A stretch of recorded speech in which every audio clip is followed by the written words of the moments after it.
இந்த வருஷம் ஸ்டார்ட் ஆகி 6 மாதம் முடிஞ்சிருச்சு. நானும் புது வீட்டுக்கு வந்து 2 மாதம் முடிஞ்சிருச்சு. இப்போ வரைக்கும் வீடியோஸ் போடுறேன்னு சொல்லி போடாமே இருக்கிறேன். ஸோ எல்லாருக்குமே வந்து ரொம்ப சாரி கேட்டவங்க எல்லாருக்குமே. இன்னிலேருந்து பார்த்தீங்கன்னா நம்மளோட சேனலில் 1 by 1 வீடியோஸ் வரும். எப்படிலாம் நான் க்ளீன் பண்ணேன், எப்படி பேக் பண்ணேன், எப்படி வந்து வீடு ஷிஃப்ட் பண்ணோம், பால் காசின வீடியோ எல்லாமே வந்து 1 by 1 அப்லோட் பண்ணுறேன்.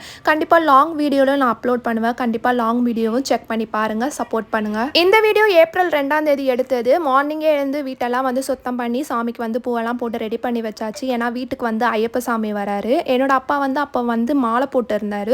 ஸோ வீட்டுக்கு குருசாமி வரதுனால க்ளீனாக இருக்கணும்னு சொல்லிட்டு மார்னிங்கே எல்லாமே பண்ணிவிட்டு பூஜையெல்லாம் பண்ணி சாப்பிட்டெல்லாம் முடிச்சுட்டு கிளம்பி வீடு விஷயமா தான் வெளியே போயிருந்தோம். அந்த ஒர்க்கெல்லாம் முடிச்சுட்டு நானும் அப்படியே வந்து எங்கள் அம்மா வீட்டுக்கு கிளம்பிட்டேன். ஈவினிங் இல்லைனா டுமாரோ நம்மளோட சேனலில் பார்த்தீங்கன்னா லாங் வீடியோ வரும். எப்படிலாம் க்ளீன் பண்ணி பேக் பண்ணணும்னு சொல்லிட்டு வரப்போது. யாராச்சும் வந்து புதுசாக வீடு ஷிஃப்ட் பண்ணிங்கன்னா இந்த வீடியோஸ்லாம் உங்களுக்கு யூஸ் ஆகும். நம்மளோட சேனலை சப்ஸ்கிரைப் பண்ணி வச்சுக்கோங்க. Tata, love you all.